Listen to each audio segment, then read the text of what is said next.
You're good to go. Thank you. I want to welcome everybody to the Manhattan Community Board 1 Transportation and Street Activity Permit Committee. This is our May meeting.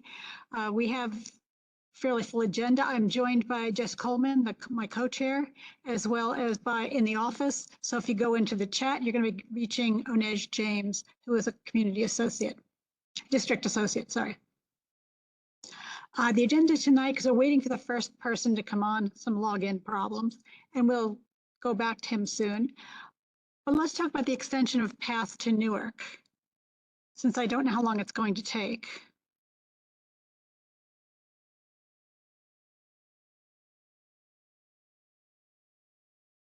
Okay. This one actually is just to kind of see what you want, as I said in an email to you earlier, to see what you want to do about writing a resolution, or if you want to have some presentation at a future meeting, like next month, from the Port Authority and or the Downtown Alliance. Well, it'd have to be both, the Port Authority. So let's see if you can get enough information that you feel comfortable moving forward with whatever you want to decide. The project we're talking about, and this was brought to us, so Patrick will be familiar with this. Tana Prado from Downtown Alliance had asked, they're looking for some support for their ask to start up the Path Extension Project. It's on their website, so you can get more information about it. It's a longstanding issue. One of the next one, kind of walk you through it, because again, this isn't what I do either. For those familiar with Path, these are the current routes for the Path train. As you can see, the one that's of interest to the Downtown Alliance especially is that leaving from the World Trade Center and that particular Path station.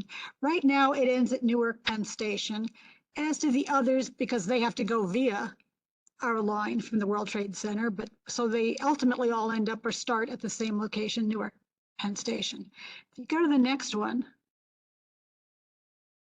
yeah, this is from the website for Path itself, from Port Authority. Path's Newark to World Trade Center line currently terminates at Newark Penn Station. They're looking to extend the Path system from its current terminus at the Newark Liberty Rail Link Station. That would take it all the way to the airport, International Airport, which is also, this call sign is EWR. And this would, of course, improve Lower Manhattan transportation, but also other regions as well. As I said, you could see they all link into the same line ultimately. And this is, for us, a one-seat ride to the airport, which would be great, since if you can board here at the World Trade Center. Path Extension Program is intended to improve transit access to Newark, Jersey City, and New York City for New Jersey commuters and to increase transit opportunities for the International Airport at Newark. This would make huge improvements, which is why Downtown Alliance is so interested. If you go to the next one, here's the actual map that shows you the continuation. It's in yellow, so it's very light, but this is the project, the extension project that's being spoken about. And of course, you can see that would link to everybody else.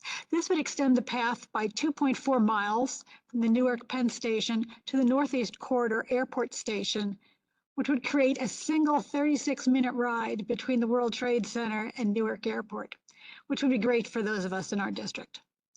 In 2019, it was projected that this extension would serve 2.5 million and would grow to 3.6 to 4.3 million riders over the next 20 years. And this is from the 2019 RPA report.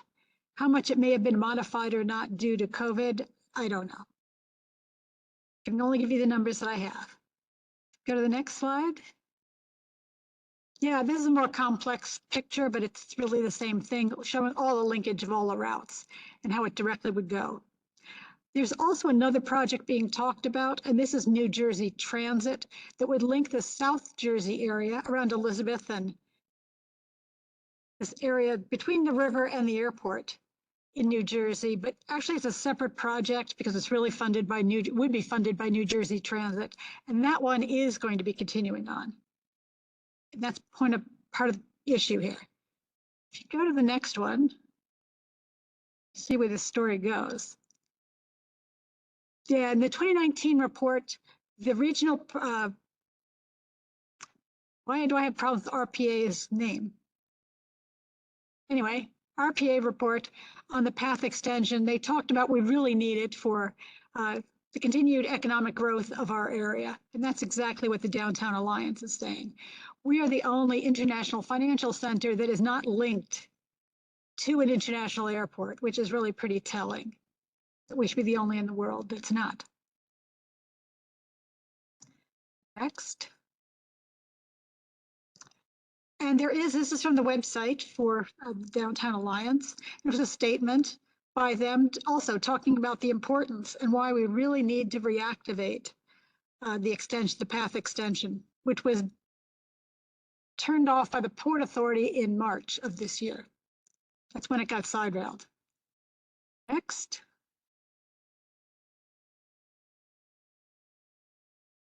Yeah, and there is this other project, but I don't want people to confused by it because I said this is really New Jersey Transit, not the Port Authority, which controls PATH trains. And it's called the South Ward. And this would bring people in from the South Ward, or that area between the river, around Elizabeth, New Jersey, that was between the river and the airport, up into Newark and connect them into the bigger system of PATH. But it is not Port Authority money that would be paying for this project. Next. So they're not really in competition in any way, and I don't want people to think they are. Again, what this article about the same thing did talk about, though, is the larger $1.7 billion PATH rail extension, and this is an old quote, between Newark Penn Station and the airport is being deferred. The quotes. This is what the Port Authority is saying. It's being deferred to a future capital plan due to current funding shortfalls. So we need to get funding, probably federal, and certainly a little bit of pressure on the Port Authority to reactivate this plan. You want to go to the next one, and this was proposed originally to be in the 2017-2026 capital plan. Our district's position in 2019, there was economic growth from the business and tourism, elevated the need for improved international connectivity. And this is what comes from the Regional Plan Association, RPA's report in 2019. In 2014, CB1 testified for one-seat airport access and stated that this request had been made for over a decade already. So this is a long-standing request. This one, again, was for any of the 3 airports in New York City. In 2016, CB1 made a district budget request for one-seat rides from airports. Again, they were willing to go to any airport. In 2019, the Downtown Lower Manhattan Association asked for quick, reliable access to Newark International Airport. Now they're finally focusing realistically on what was possible, and it needed to be international. And March 16th of 2023, the Downtown Alliance posted that they needed to restart this PATH extension plan because it was a project, because it was immediately after the Port Authority deactivated it, announced they were deactivating it. So that's kind of the timeline of when this has been going on. If you go to the next one, it's not a new issue, but it's getting worse. Oh, and this got a lot worse. But anyway, you'll see basically the same time frame here. That it's been going on, and CB1 has been playing a role for almost 2 decades. The old timers tell me it's been since 2001, since 9/11. Next. Oh, sorry, that's the end of the Port Authority. So we get back to, go back a slide, and this is really discussion of what do you want to do about a resolution? 1, should we support the request? And 2, do you need to have people come and present to you more next month? Or are you somewhat okay with moving forward with a resolution, which is really asking for money from the federal government to help with this? State legislators asking them to please work with the governor to push the Port Authority to reactivate this program, and the governor herself for please move this forward. The Port Authority is the New York, New Jersey authority.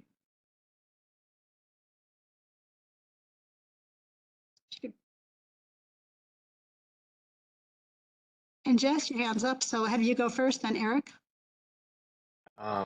First, I just have a question. Can you hear me, by the way? Yes. Okay, good. Would this s- uh, stop at each of the terminals, like directly at the terminals, or where would it like disembark at the airport? Do we know that? Uh, Yeah, currently, there is a train rail that is within the airport system. It would connect to that. Oh, cool. Okay.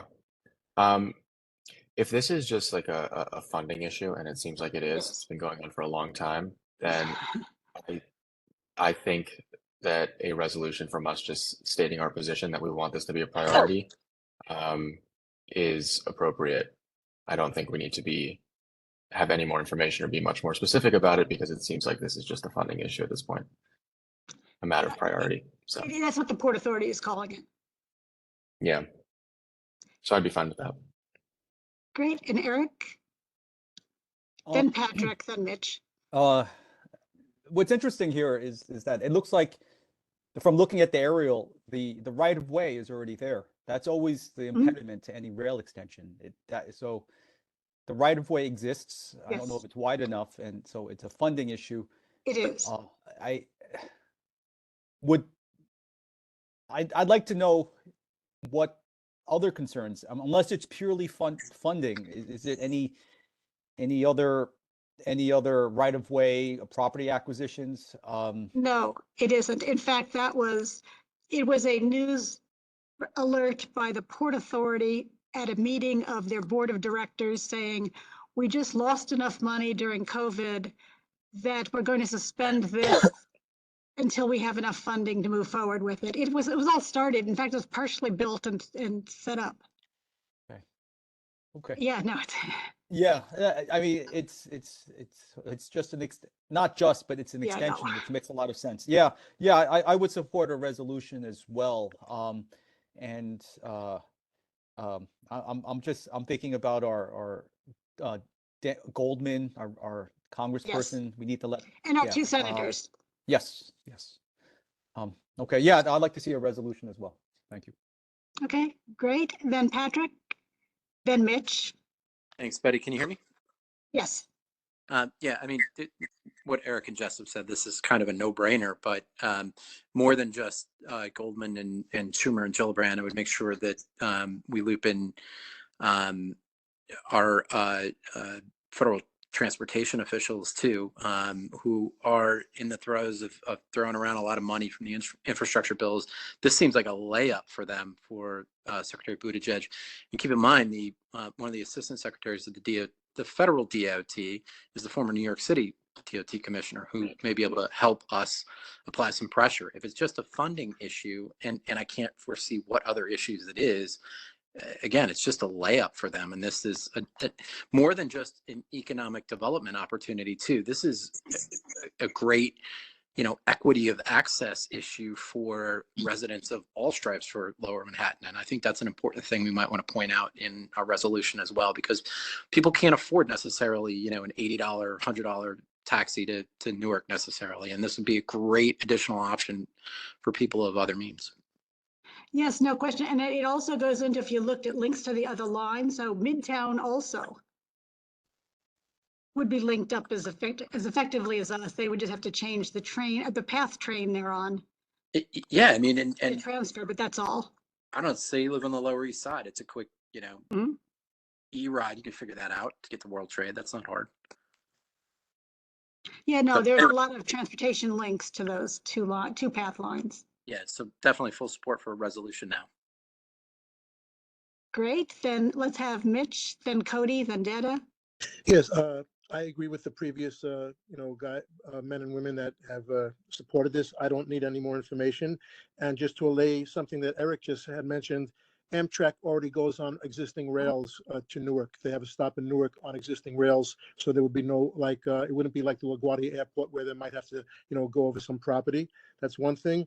And then, like you said, that it would link. There's an air train within Newark Airport that goes to the terminals, Right. so this would link to that. Right. And the only other thing that I would like to add, because when they do these things, then they want to jack up the price. And basically, once you're on the PATH train, unlike other countries where sometimes they charge you for distance, in New York, you pay for a ride and you go wherever the train goes. So you know, if I would like to see if we can just add one thing and the cost of the PATH train remains the same, because everybody is, you know, some people go to the airport, and just like the M60 bus, some people will use it to get off on and off locally. So that would be just one thing I'd like to add, but I support it 100%. Great. And so look at that for the whereas Thank you. statement. Sure. Cody Vendetta. I'll just reiterate what everyone else is saying. I support this fully. And quite frankly, it's kind of an embarrassment that, you know, National Financial Center such as Lower Manhattan doesn't have a direct line, you know, to the airport, a public transit option to an international airport. So I think this is a long time coming. It should have happened years ago. So, and I know. Well, actually, you bring up another point, so thank you. Because I have a draft resolution, because I've been thinking about this in advance of the meeting. One of the other issues is that LaGuardia Airport closes at midnight. Newark Airport is 24 hours and does not close at any particular time. And I know before I came here full time after my divorce, I would travel in after work from Chicago. And if there was any weather problem, if there was anywhere, because in Chicago, we would get flights from the West Coast and all over the country that would then come into New York. If there were any equipment delays, the airport would shut before we could possibly get to LaGuardia Airport. So we were constantly sent to other airports or had flights canceled. So this is even for domestic travelers. The international airport's very nice, but we don't really have access to a domestic carrier that'll get you in if you're traveling after work either. So for inbound people, I want to point that out. So thank you for your support. And Dana, what do you think? Can't hear you. Okay, can you hear me now? Yes. Okay, so yeah, just because Jesse had asked, it goes right to the existing New Jersey Transit and Amtrak station where the air train is. Well, Jersey Transit doesn't go there, but Yes, New Jersey Transit goes there. But you have to go to New Jersey. You have to go to Newark. no, I'm Penn saying Station. where this proposed would go would be that station, the station that connects with the air train.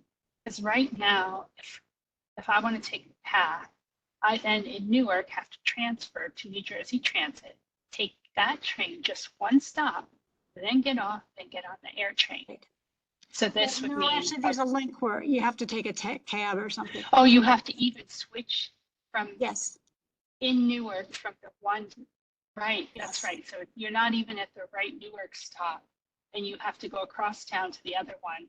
Then you Right. have to get on that train and go just one single stop, and then you take the air train. So yeah, I mean, it's, so yeah, I mean, I echo what everybody else said. It makes a lot of sense. It's enormously difficult right now for such a short distance. Yes, and a lot of different fares and a lot of carting around your luggage. And I can tell you, because I got so sick of this, New Jersey Transit was not accessible for me. So I constantly had to struggle with how to get on and off, and people with luggage with wheels had the same problem. So it would be a big plus in that regard as well. So let's hear from some of the non-committee. Well, before coming back to you, Eric, we'll go to some of the other non-committee. Oh, sorry, Carrie still hasn't been called on. Thank you. I just want to, I had a question and then just a comment that, you know, you can take the A train to JFK, you know, so JFK is still, for the most part, a one-seat experience. You have to, you know, transfer at the air train, but we do have access to JFK. I'm in favor of a resolution. But JFK is undergoing an expansion. So between LaGuardia's construction, JFK's planned construction, having access to Newark just gives us more options and supports our, you know, our economic hub and travel to and fro. So I'm in support of a resolution. And then the question I have is that there's references in the materials to Downtown Alliance, but then also to Downtown Lower Manhattan Association. And those seem to be two different groups of which, anyway, so I think, I don't know if that's purposeful or if there's just a question about who's asking for the support and to whom are we? We were asked at a meeting, we being CB1, by the Downtown Alliance. The Regional Plan Association in 2019 referred to the entity of the other name that you referred to, the Lower Manhattan Association. And I'm not sure exactly who they are, but are they giving Downtown Alliance using a different name, or is there a mix of multiple bids? I don't know. Yeah, I just looked Betty? it up because I was curious, Patrick. and it seems that the Downtown Lower Manhattan group includes everybody from Trinity Church to all the stakeholders in Lower Manhattan. Well, let's see if Patrick has an answer. Oh, I was going to say, it's my understanding, and I would need to confirm it, but I think it's an old functional name for the Downtown Alliance, the Alliance for Downtown New York, and I think it's a sister organization, but it's really sort of related to the Alliance. Thank you. Well, if that helps, Gary. okay. The Google search I did has different information, but I'll just wait to hear. It's fine Well, with me either way. Don't worry, they all agree. Yeah, I just thought that the other group seemed to have a lot of stakeholders, which I found persuasive. If it includes all of the stakeholders of Lower Manhattan, the website says it does, then I think that's even more persuasive than just the Downtown Alliance on its Well, own. it can this does include Midtown as well. Because there's a path line that goes to Midtown.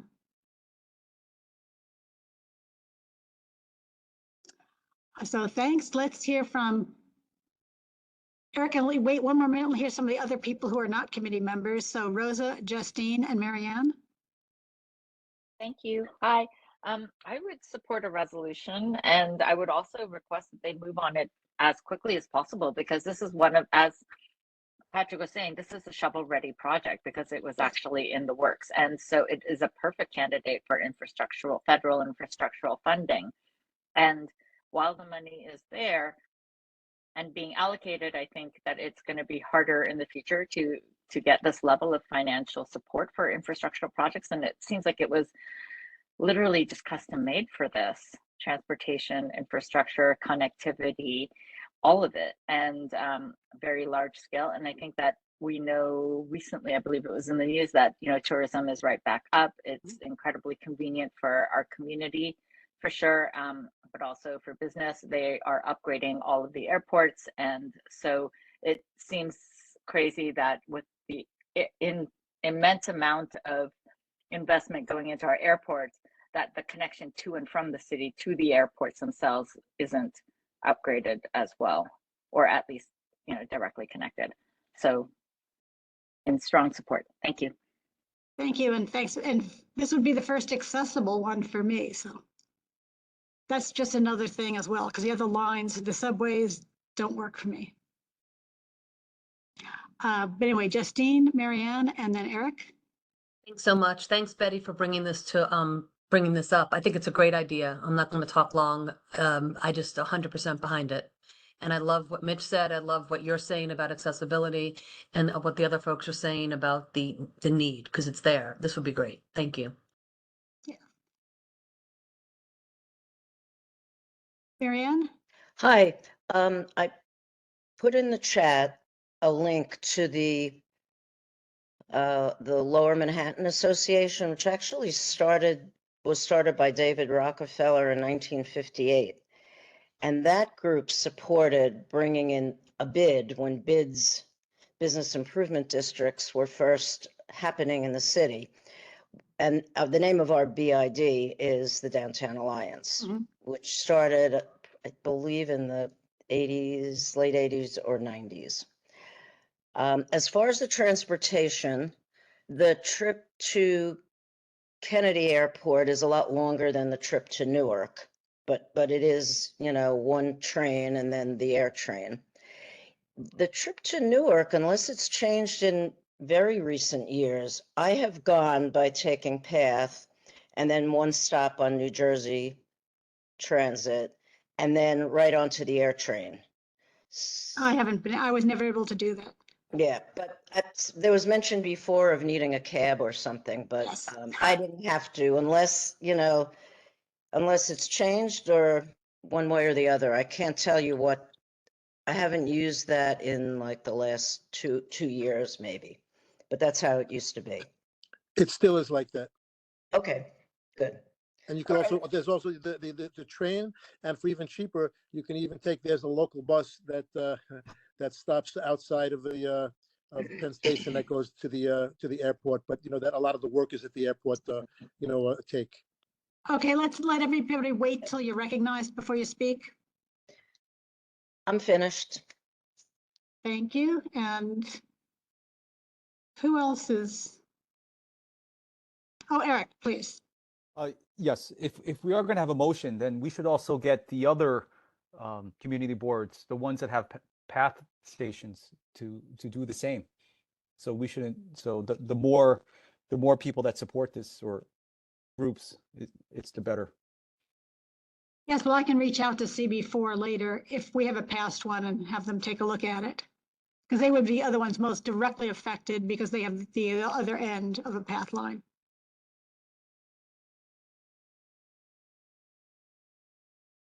Okay, Jess, do you want to show the draft resolutions just so people can see the wording?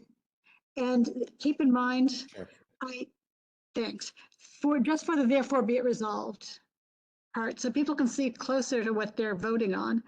But I did take note of the fact that we need to add on federal transportation officials as one of the groups that is included in who's going to be asked amongst the federal. Do you have the link? Because it really is a Yeah. request of the governor to support this, our state elected officials to work with the governor to promote this, since she has a say on the Port Authority, appointees on that board, as well as the federal government. If you go to the end, we'll see what.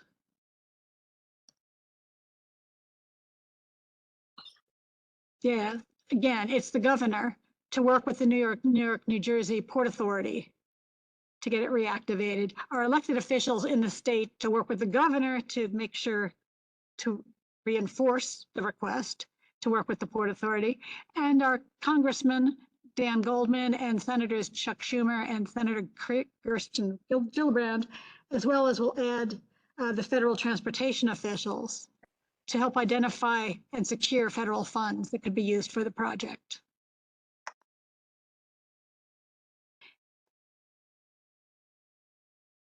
Anyone make a move to? Wait, excuse me, Betty. Yes. What about our state assembly people and state senate? Do they That's the have, New York State elected officials right? Do they have influence on this with the with governor? the governor. Yeah. So if they could kind of be our watchdogs in Albany to encourage the governor to move on it.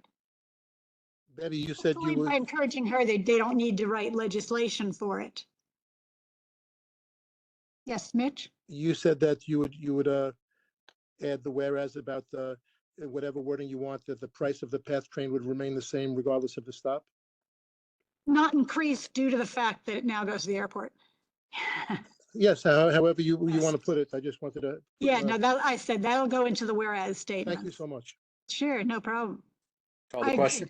Be nice. Second. Second, thanks. Inez, you want to hold the vote? Then I will. Let's do this as a vote of affirmation. So you're assumed yes, unless you say anything else. How many people vote no? Anyone vote to recuse themselves? Anyone vote to abstain? Then it's unanimously yes, so thank you.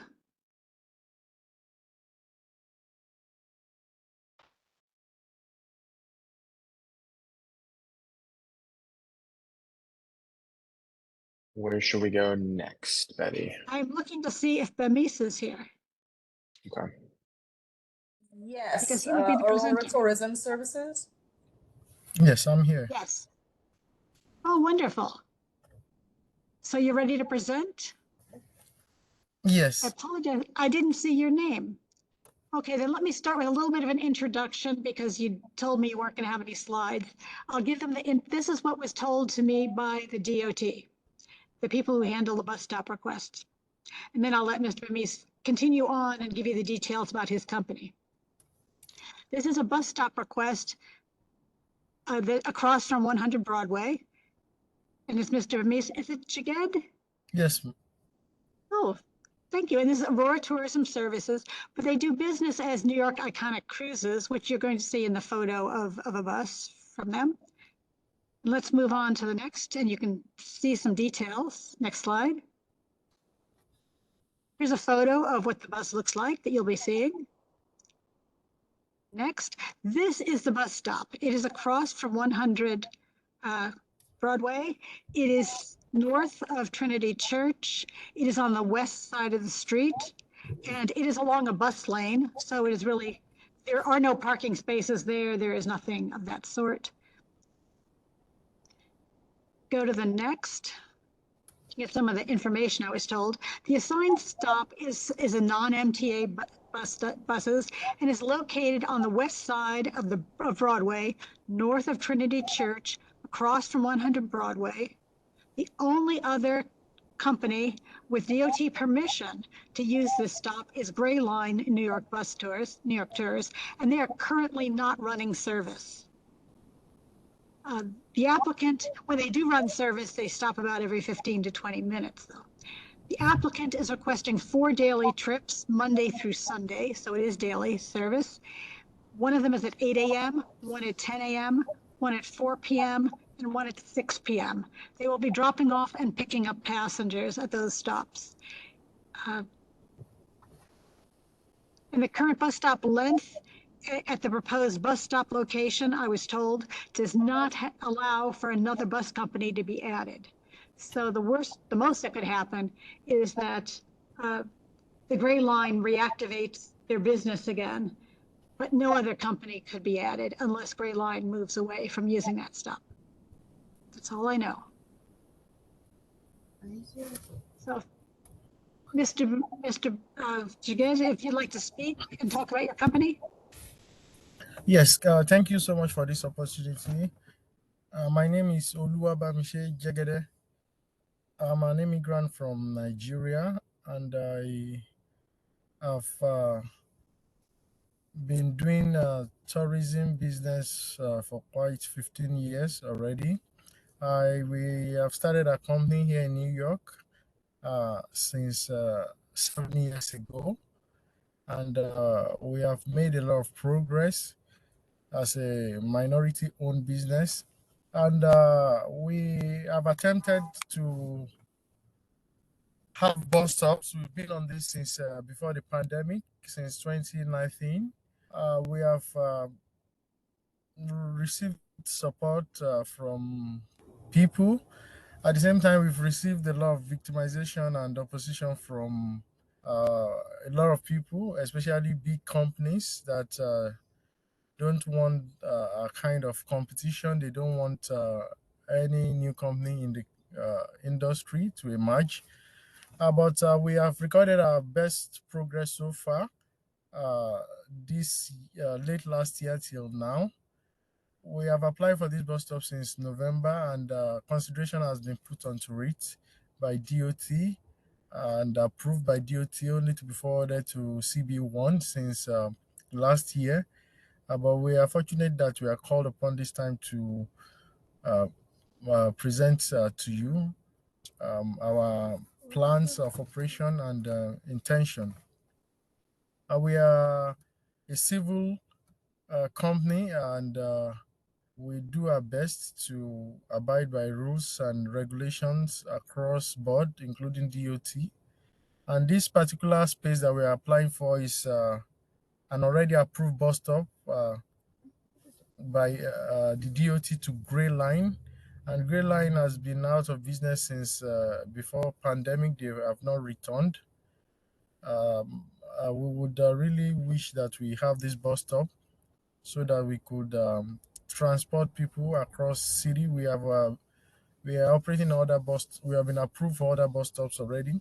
But what we do is up on, up off. That means we would have the opportunity to let people off at this particular location to access the attractions around this port.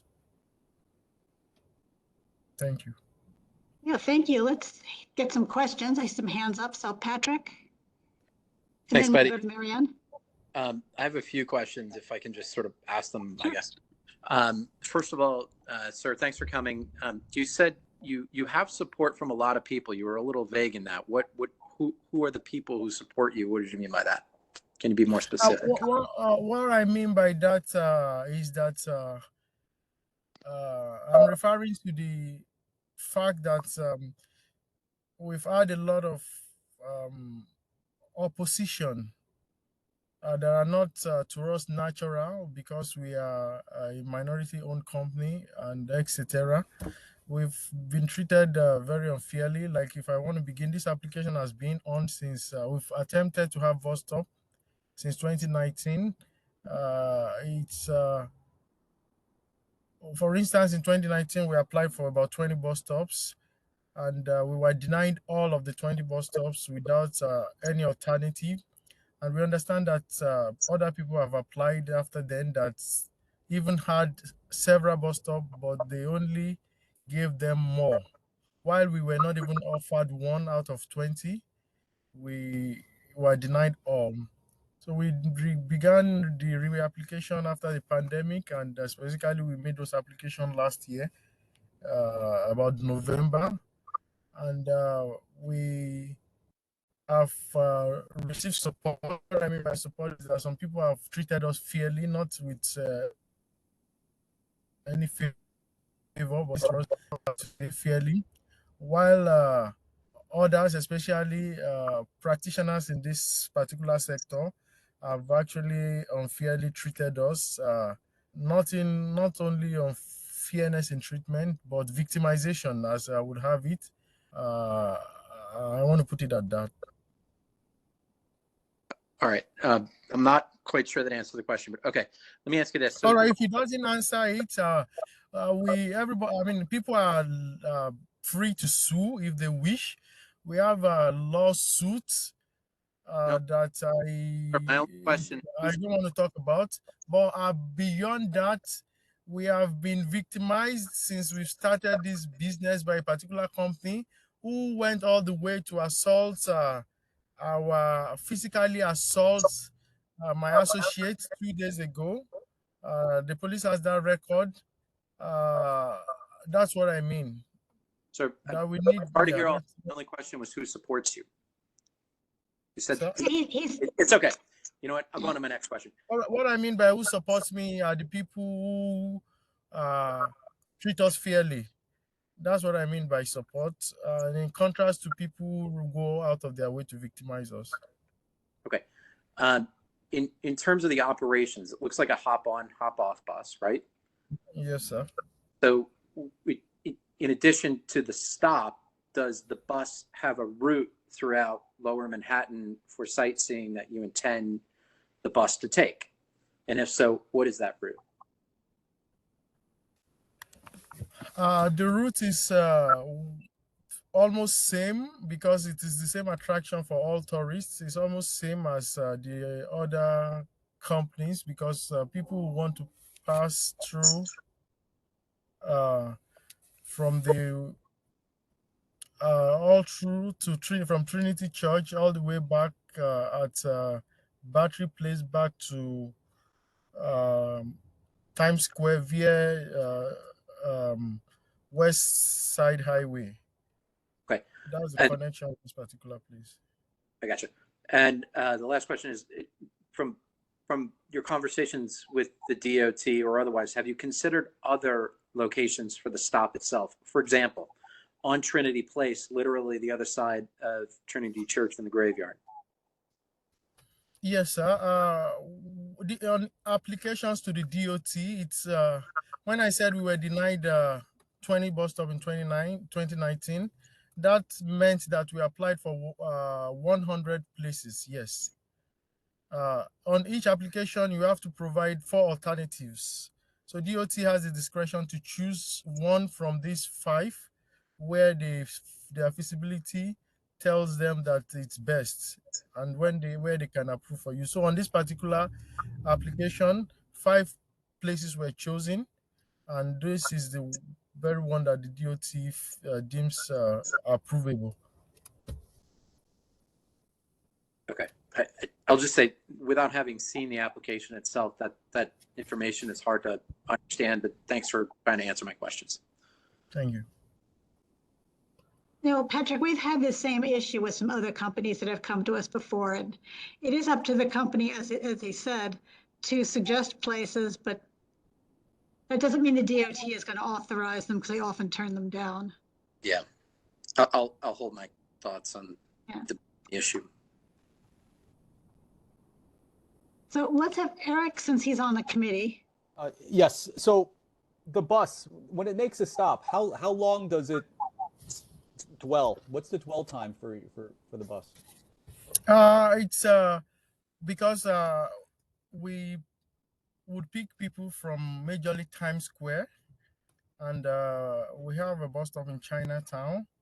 We propose, if this is granted, that we'll have one there. They get off the bus while we continue the journey, and we come back at this scheduled time to pick them when they are done or they are ready to move. At this particular time that we schedule, we would show up there and they will join the bus back to Times Square usually. So let's say in front, opposite side of 100 Broadway, how long would the bus stay there? Like let's say for the 8 p.m. I don't remember what time exactly. How long? For 5 minutes, 10 minutes? Would it stop to discharge and pick up passengers? Yes, it would stop to discharge passengers and pick up passengers. We estimate about 4 to 5 minutes for that. Oh, okay. I have concern for any company that wants to add a bus stop. I encourage the tourist activity to bring more people to the area, but the way that the street was configured, there's only one lane of traffic and the bus lane. It's so congested there now. Any trucks that need to make a delivery, they have to double park. It's with the bike lane and that Jersey barrier, it really blocks the flow of traffic on Broadway. I have some concerns of a bus. I know we have MTA buses there already, but that's why I asked. I hope the dwell time isn't much longer than the other buses, because that would, if it stays there long, other buses will have to merge into the travel lane, and there's already so much traffic congestion. Yes, if I am allowed to respond to that, we just drop off people and pick up at those locations. The extreme is 4 to 5 minutes, like I've mentioned. Averagely 2 minutes should be okay, but in consideration of disabled people who may want to use the wheelchair and all that, so we may go all the way to 4 to 5 minutes. Because the tickets are already booked, the customers know when the schedule is and when the bus is coming. They just come on the bus if we are picking up, and if we are dropping off, they just get off the bus. They would have been informed minutes before getting to the location to prepare to disembark. That's our operation. And so you did we don't waste time. We just Go ahead. Pardon, I interrupt you. Oh, sorry. No, we don't waste time. We just drop off people and pick up people. They averagely 2 minutes at the extreme, 4 to 5 minutes. And you did try other locations on Trinity Place, but then the DOT selected this one out of the stops you had offered? Yes, sir. Okay, thank you. And I think, sorry if I would, I think they selected that because it's already an operational bus stop. They have used it for years, and that particular company is no more in operation, at least for now. Okay, thank you. Estetta? Great. So what I'm hearing is that on one of your applications, this was not your first choice stop, but you asked for the stop you wanted and you gave like 4 alternatives. And this was one of them. And the DOT said, okay, we see that this stop would be feasible. So that already like calms down some of my concerns about congestion on that street. The bike lane on that street isn't a meaningful bike lane. It's just an in-the-door zone bike lane used for double parking. But anyway, so, given that the DOT says this is viable and that of all the choices you submitted, this is the one that they came back and said, we see this as workable, I can support this. Great, and let's go to some of the attendees, some of the non-committee members. So Justine and then Marianne, I'm sorry, Marianne, I called on you before. Marianne and then Justine.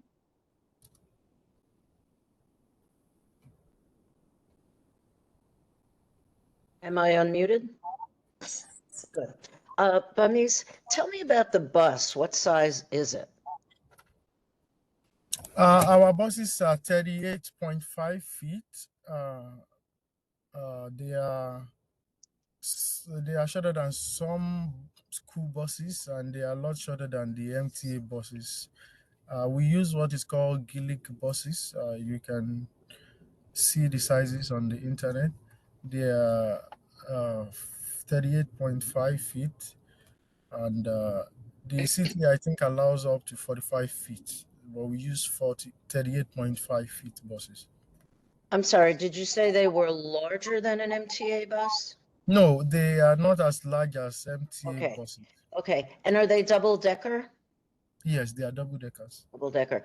Is someone on the bus going to be speaking to the passengers with a microphone, telling them where they are, telling them what they are passing? Yes, it's one of the criteria that all buses that will be open roof install what they call the sound reproduction. Even if somebody is talking from the bus, it's not a sound that anybody will be able to hear outside the bus, because the Department of Environment takes that seriously, and we have that facility on all of our buses. And one other question, if the bus is coming downtown on Broadway, where does it turn to go back uptown? We have from Broadway. Mm-hmm.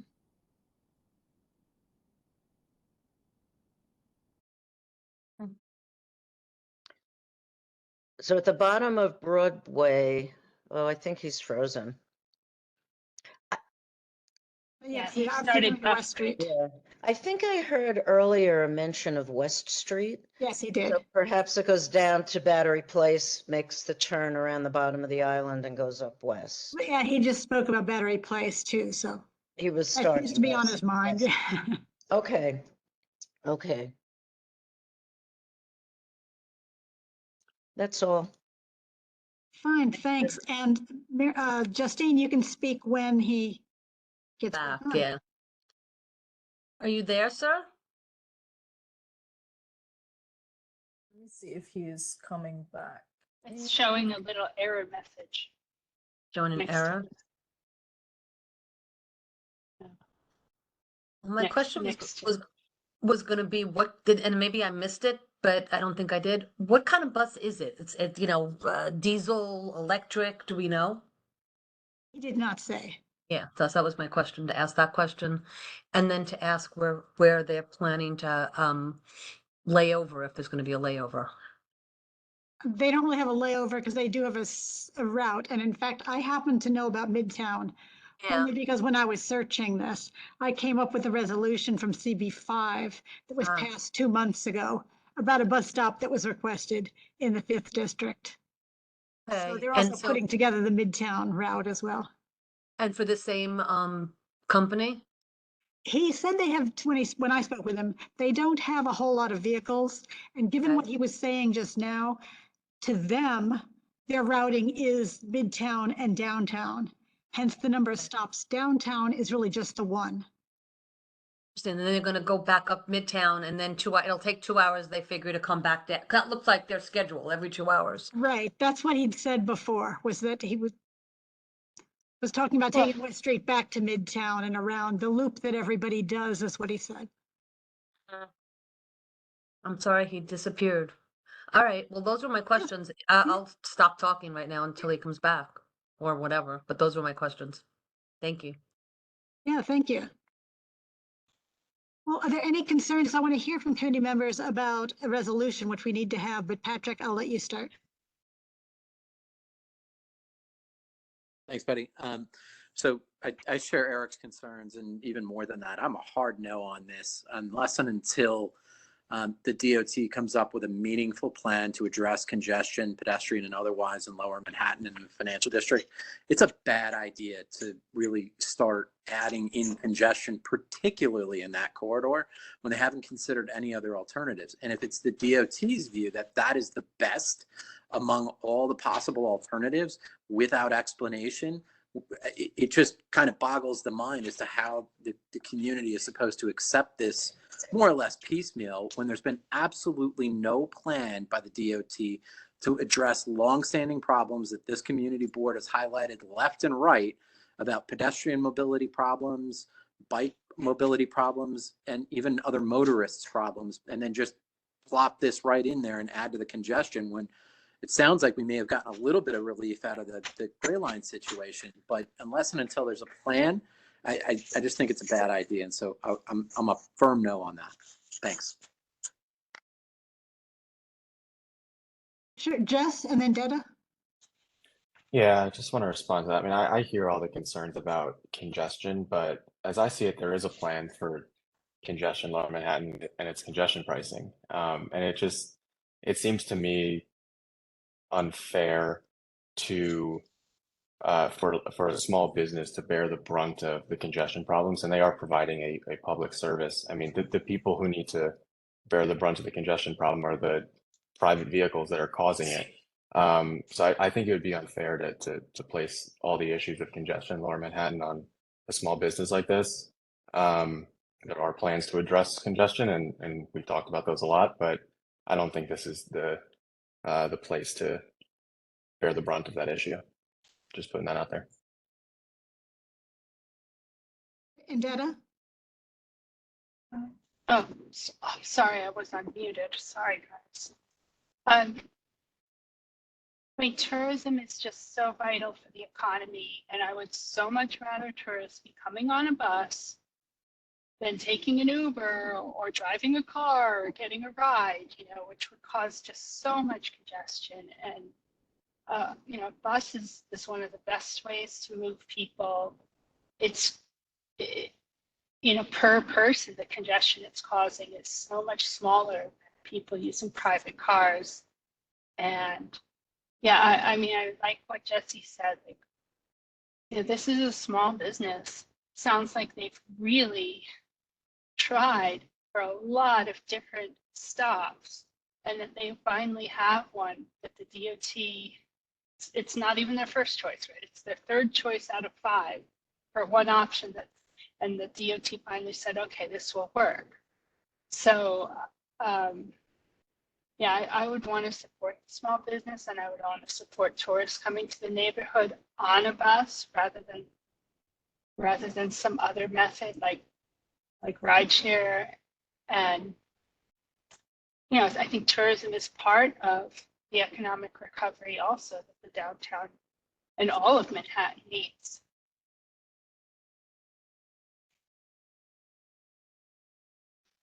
Great, thank you. And Cody? I would just agree with Detta and Jess. That, one, that tourism is vital to Manhattan's economy now and its recovery. Also, the congestion caused by automobiles is certainly much more significant than what a 3-minute stop by a bus on, in a bus lane is going to be causing. But I would say, the DOT perhaps could come up with a more, sort of uniform template as far as stops, as far as routes that tourism buses take. I mean, I'm sure maybe there's more about, more of a template than I know about, but it does seem sort of, just, you apply for, well, perhaps there should just be permanent stops and people apply for those and then, just some sort of uniform. Well, this is one of them. Okay, then in that case, I would support this application. I think, and a bunch of people in the attendees. Justine, because you didn't get to speak before, then Marianne, because I called on you before, and then Rosa.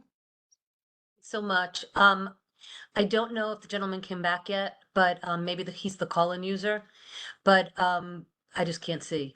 But regardless, Yeah, Nash, if you would check. but if so, I'll ask my questions. Otherwise, I just am gonna say that I do agree with Jess and with Detta, and with Cody. I think that this is a minority-owned business. I think that they're trying really hard to get off the ground and do something. And I think that also kind of affects me and makes me a little more supportive of them and their efforts, especially in light of the fact that they're not stopping. I think that it would be a really strong concern for me if they were going to be laying over, if they would be having multiple stops in Lower Manhattan or along Broadway. I agree Trinity Place is better than Broadway as the stop, but if the DOT and their infinite wisdom chose this place because there was already the Gray Line bus route there, I would support it. And again, I know I'm not on the committee, but I am in, I could vote later. Well, do you want to I talk am to on mute, Denise? please. Oh, you're back. You're calling user? Yes, please. Yeah, Justine, if you'd like to ask your question then. Okay, so may I ask you this question? You said the buses are smaller than the MTA buses. Are they run on gasoline, diesel, electric, hybrid? Do you know? Yes, they run on diesel, but part of the requirement for us to be able to run in the city by the Department of Environment is to have what is called catalytic converter, which actually minimizes the effect of diesel to I don't know the scientific figure, but it's we have to have catalytic converter on our buses. Okay, That brings it close to sustainable energy supply. Okay, so that's so you'll be in compliance with the EPA standards. I guess what Yes. I would say is, assuming you get this and assuming you make some money, I'd love it that as you get bigger and start taking off to move to electric vehicles, but that might be a pipe dream down the line. But will you have layovers at all, or are you just going to have the same driver going through? And if you have to stop, if he has to go to the bathroom or she or something, wants to eat lunch, where is that going? Where will the bus be? Where will it be parked? Yeah, we work a lot of hours. So our driver, we don't have just one driver for one bus. So all of that is factored into our operation. Drivers don't go to the except there is, God forbid, an emergency. Our drivers are not expected to park buses and go to the bathroom or go have lunch. We have an office in Times Square that they would have to do all of that while before they drive. That's excellent. Thank you. Yeah, not in our district. Not in our district. That's good. And it sounds like you got a plan also for not in other districts either. Thank you. Thank you. Great, Marianne, and then Rosa. Okay, I think what I heard regarding the location, I think what I heard, and Denise, you can correct me, is that when you make an application, you have to offer a few different locations.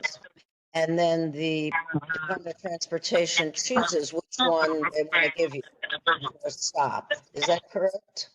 Yes, ma'am. Okay, so it's not like they had to keep going back. You had to keep going back with more ideas. My suggestion to just put out there is that Trinity has more lanes of moving traffic. And if the bus went down Broadway, looped to Trinity and stopped near Rector, it would be very easy to direct people up to Wall Street to the World Marianne, Trade. DOT has a say about that, and they've already decided. Well, what I'm thinking is that the bus lane, the bicycle lane down Broadway is not all that very old. And it's possible they just said, stop on Broadway because Gray Line is gone. But they did not take into account the fact that the bus lane is, the bicycle lane is there, and Broadway is gets very jammed up. So I'll leave it at that. Thank you. Thanks, Marianne. We'll go on to Rosa, and then we'll go back to Eric and Patrick. Thank you. So I actually cross Broadway right at that location 4 times a day on average. And so I'm extremely familiar with the road situation. And so, yes, you have to watch for the bicycles. And then there's the, very tight parking lane that's squeezed in beside the bicycles. And then you've basically got 2 lanes. One of those is that bus lane, and the other one is the only single moving lane of traffic. And my concern is that if you are going to be stopped at that location for 4 to 5 minutes, I mean, in regular human time, that's not an enormous deal. But when there's one single lane that's capable of movement, that also, has lights attached to it, and then large unwieldy buses have to move around you to get into the lane of moving traffic. There shouldn't be buses that have to move around them. Okay. It to me, it seems like a very, the location is concerning. The scope of work is not concerning, but the location itself is incredibly concerning because there is only one active moving lane. And as everybody seems to be pointing out on Trinity Place as an alternative, there's actually a bus lane, a parking lane, and 2 active moving lanes as well. And yes, the bike lane is super new. So that Broadway right at that location is like intense and busy and packed. So that location is very questionable and concerning to me. Thank you.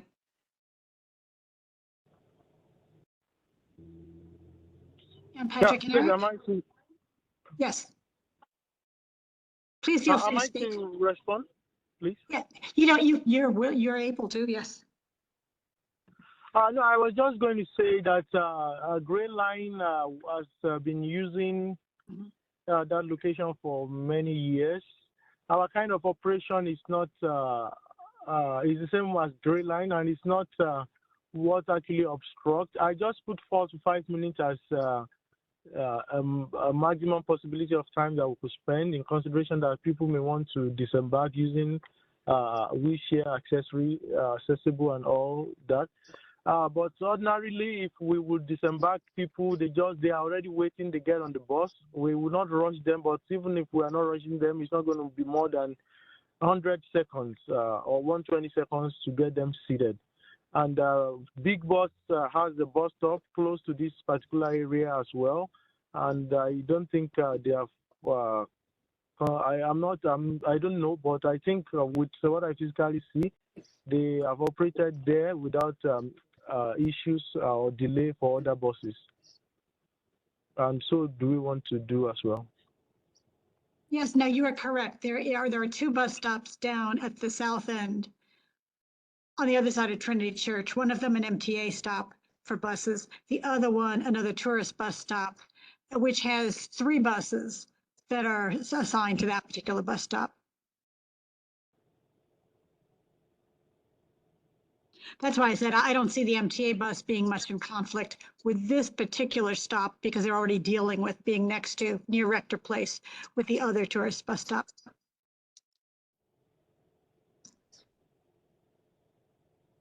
Yes, Patrick, Eric?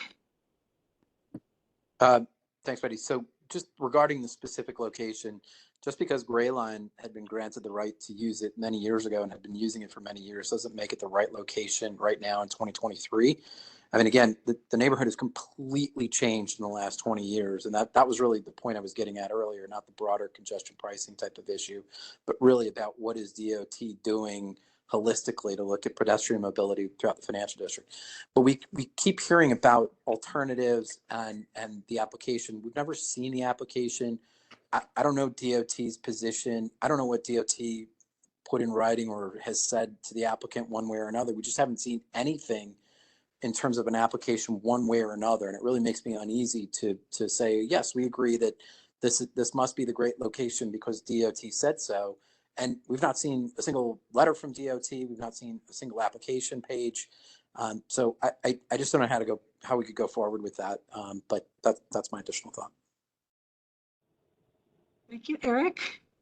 Yeah, look, I support business and the vitality of this area, but it's too congested on Broadway, and it is too congested. All it takes is a vehicle to break down, and the vehicles that's congested, they're buses, they're trucks, they're car services. It's so congested. I just don't want to add any bus or any other obstruction, like a bus that has to stop instead of just passing through. I'd like to know what the other options are and why they weren't considered for this company. Okay, Detta? So as I understand it, this is a bus lane, so it's not like it's taking away any parking or it's displacing any vehicles. And Betty, you're saying that buses would not be having to pull around this stopped bus because their timings are not when this bus would be there, or? Well, yes, it's not assumed to be, but you can never, with traffic, you can never guess. Okay, so if DOT is giving them the stop, they've looked at it, and so if all works as it should, no buses would need to pull out and around it. But I guess I'm also just asking about procedurals. Community boards are advisory only. Is this something that just the small business needs to come to us and present it and we opine, or is this something where our voice, has real world implications for the small business? Yes, first of all, I just want to tell Onej, if you please make sure that Bamis is unmuted. But yes, the community board has to pass support for it. The DOT, I guess, could override, but the fact is they're waiting, and this was postponed a month for us to opine on it. So the community board plays a role. Is there a question to me, please? Not at this time. Oh, okay. Is that all? Because I can, if you have anything to add, Kate, feel free to do so from the DOT perspective. Just wanted to add that I can take back these concerns to our bus stop management unit. I heard questions about an overall plan or reasoning as to why this location was chosen out of other locations, but I can get that information from our bus stop management unit for clarity. Thank you. And Cody? Sorry. I just had a quick question. I think the gentleman answered it earlier, but just to reiterate, there won't be any ticketing or purchasing of tickets to get on the bus at the stop, right? It's just a hop on, hop off. Bamis, would you like to speak? Please, I didn't hear that clearly. Oh, I was just asking if tickets would be sold at the stop, or would it just be a hop on, hop off location? In other words, we do hop on, hop off location. Most of our tickets are sold online. okay, because that's what takes up time, isn't it? As the actual purchasing of tickets and that sort of thing. We don't sell tickets in that location. Okay, perfect. Thank you. Okay, Justine and Marianne again, and then we've got to move on after that. Please unmute Justine, then Marianne. Thanks a lot, Betty. I'll be quick. I'm glad that Kate from the DOT, Shearer from DOT is here, because I think that I respect Patrick and Eric's position and concerns, and even Marianne's concerns about Broadway versus Trinity Place, and it would be interesting to know if it was possible to move the stop. I still would support giving this entity the ability to do their business, but if it was possible to move it to a place where everybody could be more comfortable with the traffic flow and everything else, that's all I wanted to say, was that I really appreciate that Kate is here and that she can bring it back and at least give rationales as to why. Thank you. But that said, I support it. Thank you. Thank you, Marianne.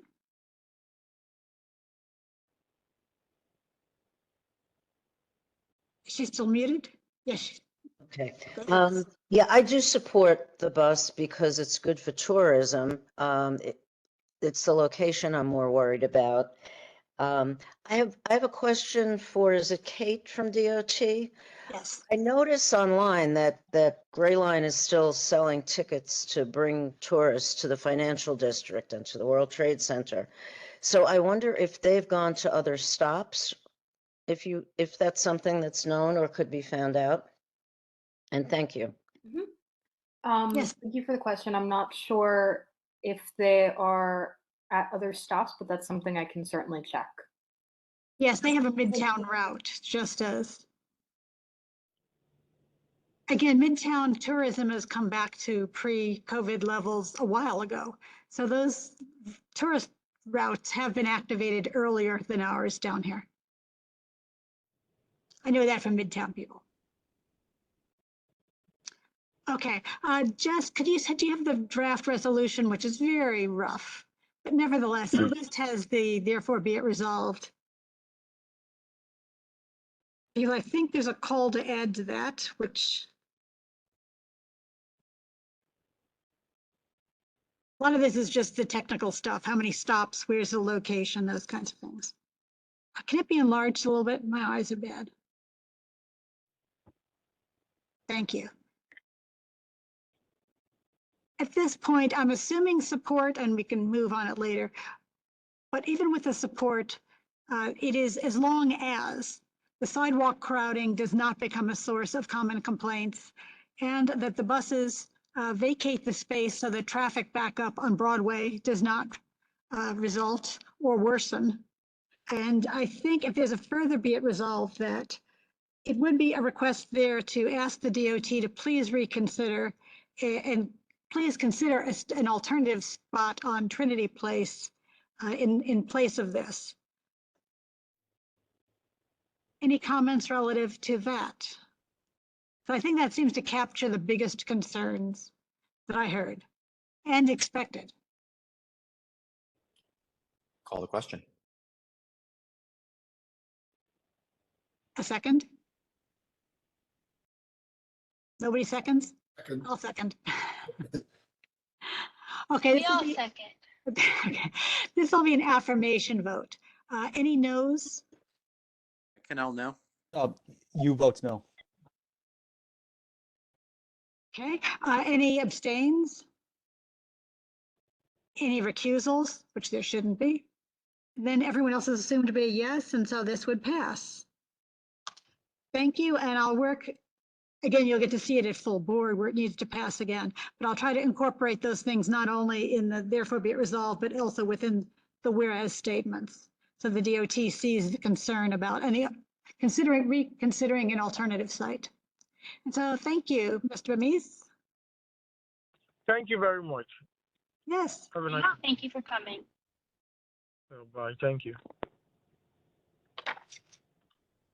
Okay, this one should be relatively quick, but I need some updating feedback from you. This is dealing with mobility and other questions for people making SAPO requests, so for the street activity permits. If you recall, we've put together general ideas of things to ask, that I realized it has to be done very specifically for what the person's asking, or they're not going to understand the general requests that we're making. So these are much more specific. One would be those requests that we get for a single street, such as we get for street fair on Duane Street, that sort of single street thing. And it could be a longer segment, but we don't tend to get those.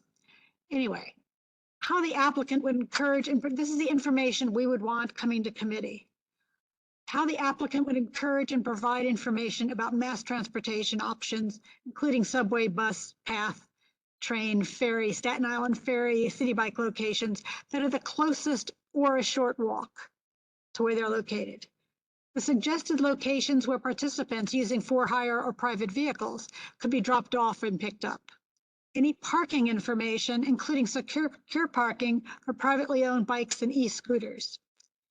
Opening and closing times for the roads that are used for the requested activity. In this case, it would be just the one street. The pedestrian and cyclist access to the street, especially the sidewalks and crosswalks, during the street closure as well as during the event activities.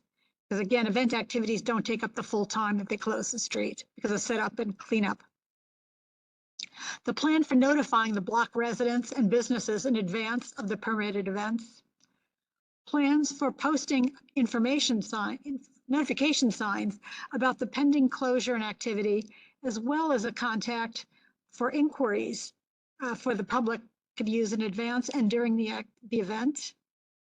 And you gave me even more to include, so if you go to the next slide. These are kind of the other things.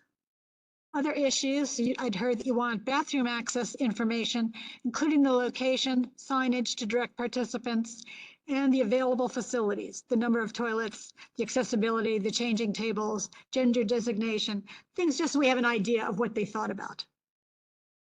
Security plan during the event, if anyone will facilitate the movement of participants at the event start and finish. Any need or plans for amplified sound, the times, volume, those sorts of things. Go back. As well as access to water, shade, seating, etc., for the participants that's planned. Especially with climate change, as we get to summer, this will be more of an issue that probably just kind of want to know what they're thinking and planning. And any bad weather plans, which some will have and some won't. Some will say it's this day or none. Some will say we have an indoor alternative. Others may have an alternative date, but just give us a quick answer to that. Let's get any comments about these, because I'm going to look at multiple stop, which are like our bicycle run and walk events, and they have a lot of overlap. So Eric, yes. Yeah, minor thing, just a word choice. Please. Instead of bad, should it be inclement weather or? It doesn't need to be, it's request granted. So no, I think inclement weather would work well. Carrie, our experienced person, asking for these things. I think for the smaller street events, this might be seen. Some of these questions are already asked during the SAPO permitting process. So one thing that CB1 doesn't do is say, please provide your SAPO permit application as just a point of information, because there is a lot of information in there. Are you requesting a hydrant tap? Do you need a pole tap? You know, there's lots of information in that application that's I think would just be good procedurally for the community board to receive if you don't already. And then if you go back, there's you put something in here about bicycle access to the sidewalks and streets during the pedestrian and cyclist access to the street, sidewalks and crossroads during the closure. So during the setup and breakdown time period, you really don't want to have cyclists coming through your street because you've got perhaps a tenting company or, you know, vendors who are setting things up. So when you do your SAPO application, it asks you whether or not you're closing sidewalks or not. And it asks you whether, so your street closure can be just street or street and sidewalk. So if it's street closure, then pedestrians would still have access to sidewalks, but cyclists, of course, should not be encouraged to be on sidewalks. So I don't know how to amend that, but I think when you have a single street closure, cyclists should not be expected to have access until the full closure is completed, until the street is reopened fully. Well, and that might be very realistic. This was a request for information, not a judgment of what the information has to be. Again, I expect different answers from different people. I know there needs to be a lane for emergency vehicles. There has to be Correct. some kind of clearance, and it is very reasonable to me, but it's only to me, that cyclists be asked not to be moving around, especially during setup or during the event itself. It really probably depends a little bit what it is. Well, so the emergency vehicle lane is for emergency vehicles. If you have a street closure, then it's not open to cyclists. Your sidewalks, if you keep sidewalks open, sidewalks are open to pedestrians. But if it's a street closure, your cyclists are not permitted to ride through the street event. With street events, okay, because with open streets, they are. So that Right, is an that's actual different. rule. Right, open streets have a partial Right. closure. No, I'm talking about full closure. Right, so I don't know how that is run, but I know that for the single street, Cyclists are allowed. not for single street closure with SAPO. I was going to say, SAPO is different. That's why I thank you for that input, because that is different. What I can do is remove it, bicycles from here, if that is a Yeah, SAPO rule. I think that does it. Pedestrian access to the street, sidewalks and crosswalks, I think is a very reasonable thing to ask about. But the cyclist piece, I think it will just be confusing, because when you have a street closure, you're not permitting cyclists to enter. Yeah, no, thank you for that clarification. Anyone else? Okay, thank you. We'll move on to the multiple, which isn't all that different, so we won't have to spend a lot of time. Go to the next slide.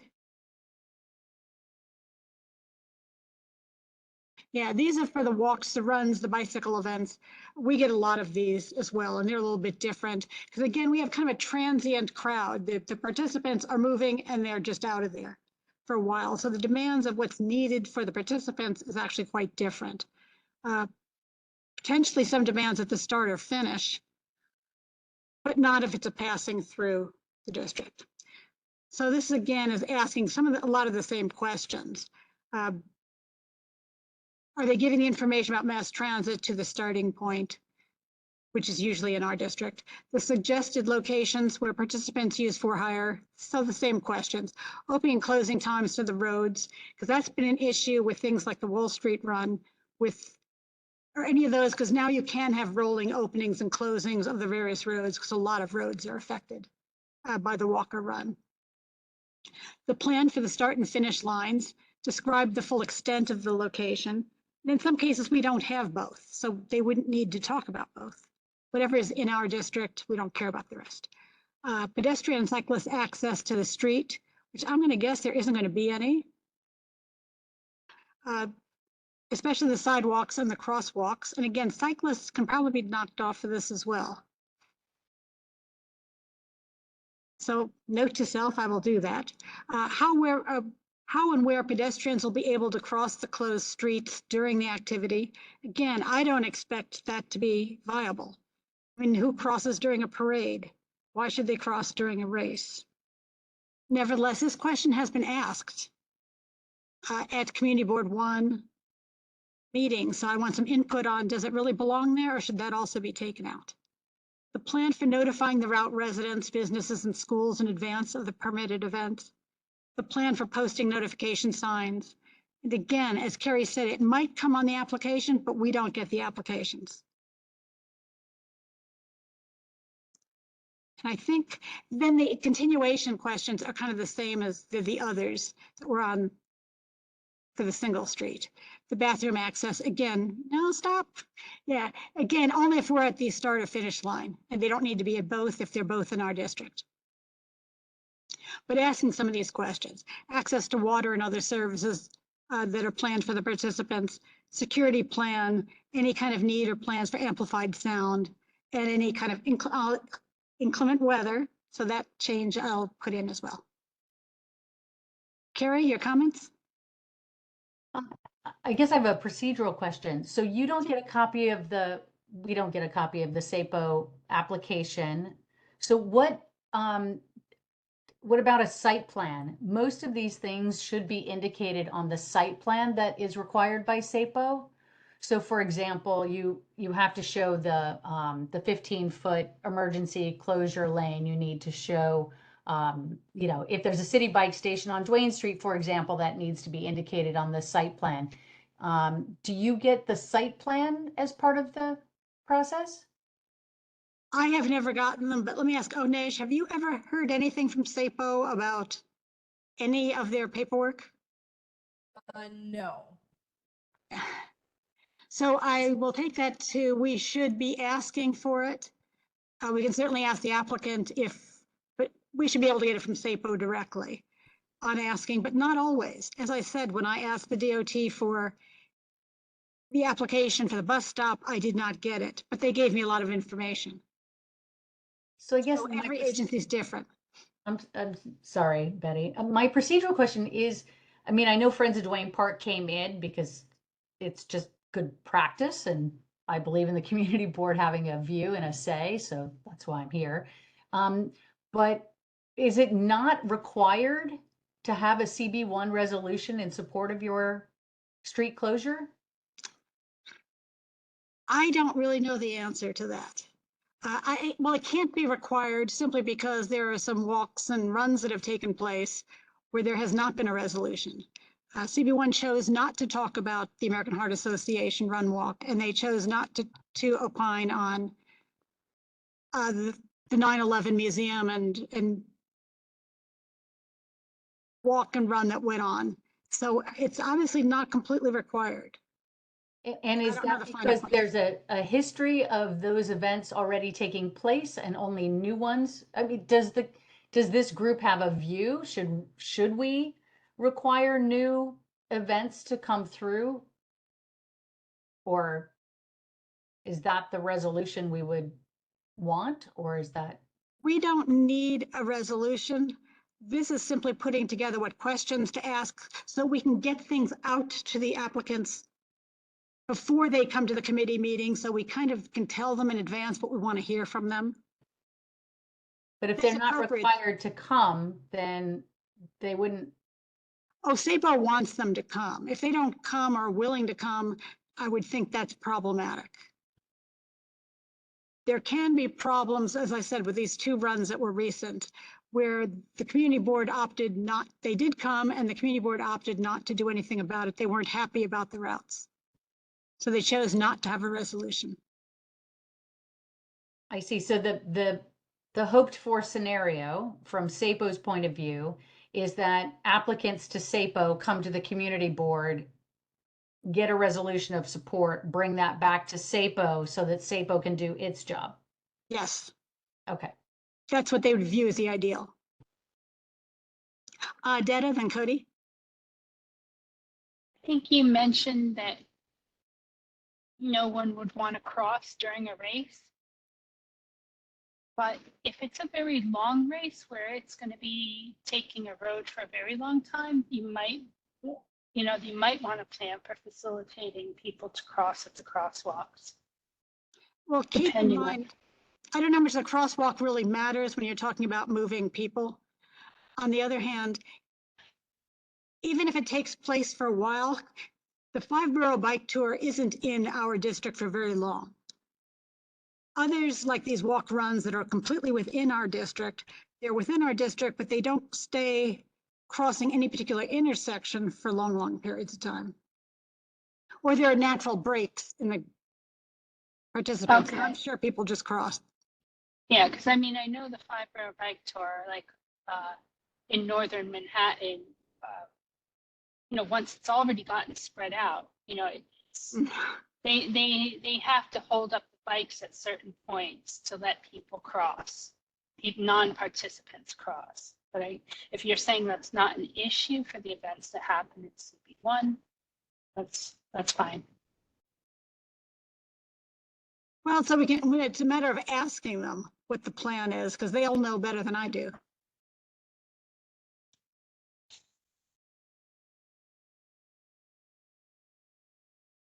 Justine, because I guess the other hands went down. If you'd unmute Justine.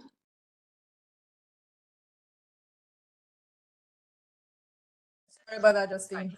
Yeah, there you go. I'm trying it again. I said, I'm sorry I'm such a pest in this meeting. So I would actually kind of echo what Detta said, but I think it was Detta. People do need to cross the street sometimes. So for example, Tunnel to Towers race, that blocks the West Side Highway for quite some time. And you really have to go far out of your way to go around it. So I would like to know what the plan would be. Now, as you said, people they're let across. I mean, so I have run in the race. I have crossed the race when I'm on my crutches when I can't run in the race. So, I manage, but I'm also clearly a very pushy person. Anyway, but I guess to me, I think it's a fair question just because I do think it could be a problem. And again, not for the crosswalks particularly, but it's just that it's in there if they have a plan. But thank you. That was my 2 cents. Otherwise, this is great. I agree. Then we'll leave it in and let people answer and some things may be non-applicable to them. Yeah, exactly. If it's short, like you said, doesn't matter. But thank you. Okay, so I will keep that in mind and make some adjustments and move forward with this piece of it. And keep in mind I've spoken with Susan Cole and they are going to start looking at mobility as something to consider as part of, rather than traffic studies as part of the licensing. So we'll be moving forward. And Mitch, I know you're the only person on this committee who is also on the licensing committee. So you may hear Susan talking about that. I had volunteered to get some transportation people to help if she has a subcommittee created to work on this for that committee. Yeah, thanks, Mitch. So we can go to the next slide, which is bringing up just how timely we are. That in fact, there was a nightlife mobility discussion dealing with this very issue of, one, how do you move large crowds of people after nighttime events, concerts, sporting events, other things, as well as the whole issue of people where you have alcohol involved, where you really don't want them driving their own cars. So you have other issues built in. And they're trying to deal with all of the problems there are with moving large numbers that aren't atypical for that location at really any time, because it's a large movement of people that isn't typical. So it'll be interesting to see what they come up with. But again, they're very much pushing this. We need multi-mode considerations. So thank you all for getting started on this. And next. Yeah, again, dealing with the whole issue of how to get it done. And they're dealing with the problems of getting the capacity that they need, whether it's taxis, whether it's Ubers, whether it's buses, and it'll be interesting. Next. Now, yeah, you read the one article about Citigroup's responsibility for City Bike. What should it be? And to remind people what it said, the arguments put forward by the person who wrote that op-ed, that City Bike is operated by a ride-sharing company, Lyft, but Citibank has been the title sponsor since inception in 2013, investing an initial outlay of $41 million for the first 5 years. And then according to Citibank's internal data, the years after the launch of City Bike, so after that 5 years, there was a spike of favorable impressions about the bank. So this was a very favorable way of advertising, is what's being pushed. They even bragged that not only did we brand the brand Uplift in New York, but it had a global impact. Municipalities all over the world studied it. It was so successful. Along with that 41 million, Citibank committed up to an additional 70.5 million through 2024. So it's not, the time's not up yet, but it'll obviously be renegotiated about that time to a little over 111 million, making it about $10 million a year for each year that the program has been in effect. In comparison, Citibank pays 20 million a year for the rights to naming of Citi Field. And so that's not a whole bunch of moving billboards as you have on all those Citi Bikes, is his point. And in February 2023, Citi Bike riders took 1.5 million trips covering 2 million miles. And remember, we're in phase 3, as they keep adding more and more city bikes around the city and in different boroughs, this would only be being enhanced. If City Bike doubles as wildly successful bank advertising, should Citibank pay what is sponsorship is actually worth? That's what the op-ed author is asking. So next, just to remind you, a little bit of information about City Bike. Transportation alternatives. City Bike's Q1 ridership is off the charts with 7.4 million miles, or a 64% increase over last year, over 2022. 5.6 million trips, 38% more than in 2022. This is only going to continue to grow. Next, and it is more than all of BART for the San Francisco rail lines, which is pretty amazing. And this is off of the website of City Bike. And the City Bike and ARC Design and the Blue Wave are all registered trade service marks for Citigroup. So that's what they mean by the advertising appeal. And next, so you can see what they look like. To remind you, here's the City Bike with the ARC over it. That's what they're talking about. And next. Yeah, so what they ask for in the opinion piece is sponsorship should expand in order to make City Bike a free method of transportation. But my question and discussion is, would this be the best benefit of any additional funds? So it's a two-part question. Should we push for more money? And two, because it's warranted. And two, what's the best way of asking that money be used? So next. Oh, yeah, the fees for City Bike. So, you know, if they're doing what was suggested, this is what they'd be saving, 16.58 cents a month. There are single rides. But anyway, next. And I want to remind people, residents of NYCHA and any New York City resident that's eligible for programs such as SNAP do get City Bike annual membership for $60. So there is a discounted program. And they can buy it month by month for a monthly membership fee of $5. So there already is a discount for some population. Next, and then we'll go to Eric. I promise, Eric. So there are other sponsorship ideas, and I want to hear more from you. So Eric, please. Wow. If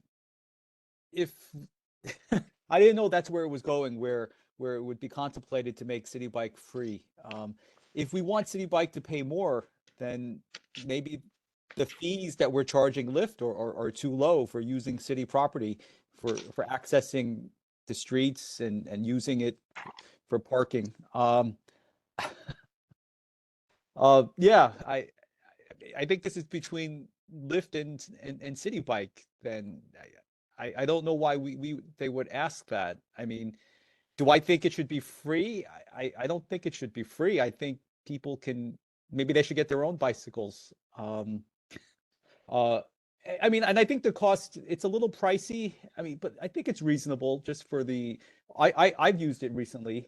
I think the prices are reasonable as long as you use it for a short period of time.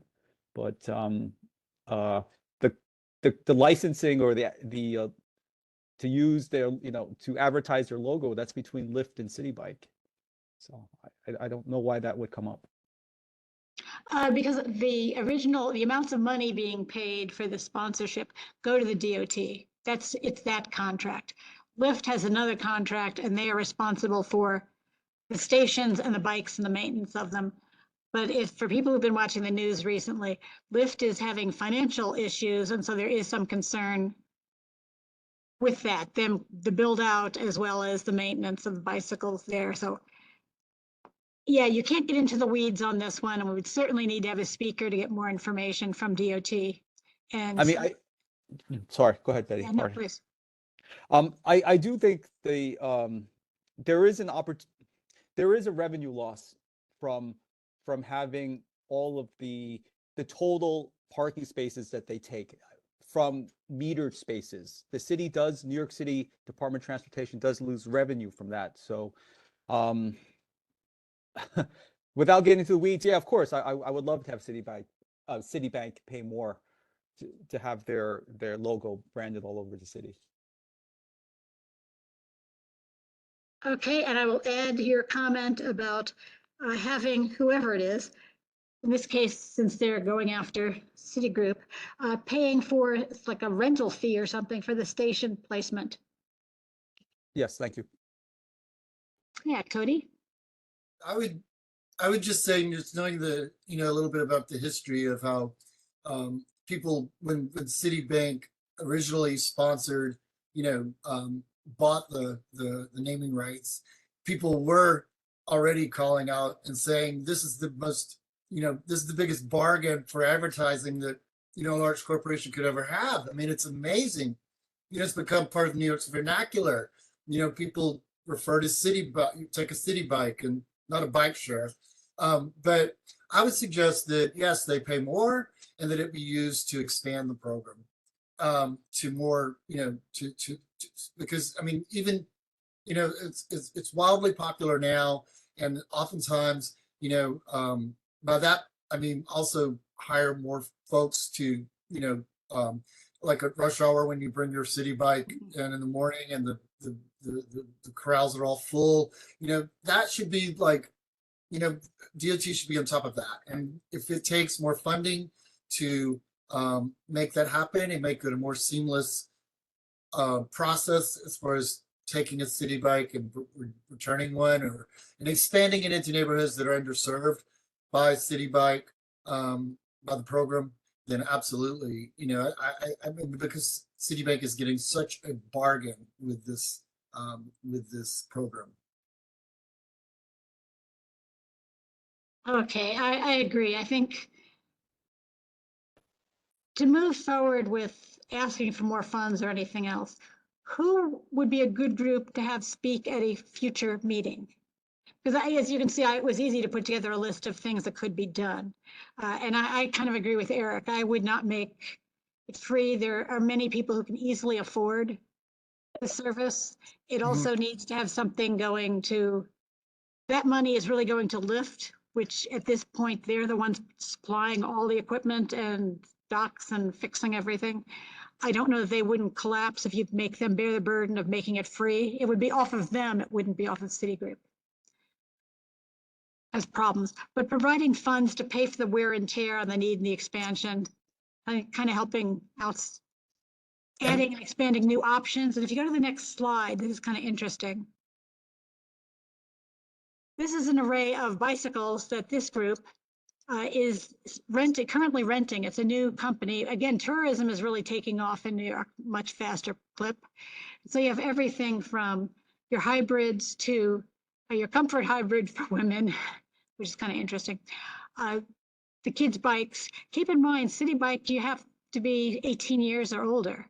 What about bikes for all the kids? We don't have anything for people younger than that, which includes high school students, which certainly think we should be able to ride. But electric bikes, my eyes are so bad. Oh, aluminum road bikes, carbon bikes, so lightweight bikes for picking them up and moving them. Tandem bikes, because some people like to travel with someone else and some get fatigued and the other person actually helps them with the pedaling. The trailers, which I've seen people use for pets as well as for children, especially very young children. So there are lots of options out there that rental companies are making profits using, so the demand is there. So there are lots of ways you can diversify beyond what City Bike is right now, which is for over 18 riders of a certain kind of bicycle. So Cody, do you have any comments about where to go next with this? And then Justine. I had just one more thing about like, it was sort of a dream too with some people that that fare payment on MTA could be also like integrated into City Bike. In other words, you could take a train to a certain spot that's underserved by transit and could hop on a City Bike and go to your final destination. I don't know what if Citibank's increased funding would actually like enable that sort of funding scheme or fair payment scheme, or I don't know what you call it, but yeah, that's another dream. Yes, no, Having seamless intermodal transportation. yeah, no, that would be very nice. So you're looking for a transfer as well as location? Correct. Well, like docks at subway stations so that people could hop off the subway and hop on a bike and then go to the final. Are you looking for seamless fares? Seamless fares? Yeah, well, that would be ideal, but I know.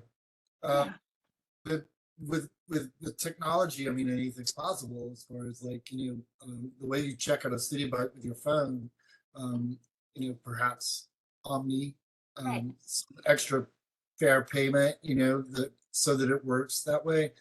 But, that would take a lot of interdepartmental, MTA, DOT cooperation, I suppose. So.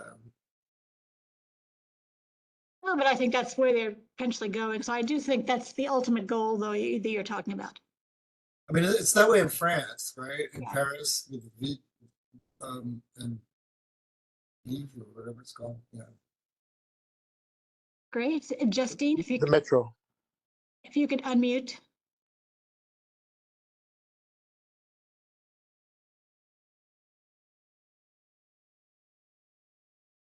Now I lost Justine. Oh, no, though, I just got unmuted. It took that long to unmute me. Sorry, I do have an opinion about this too.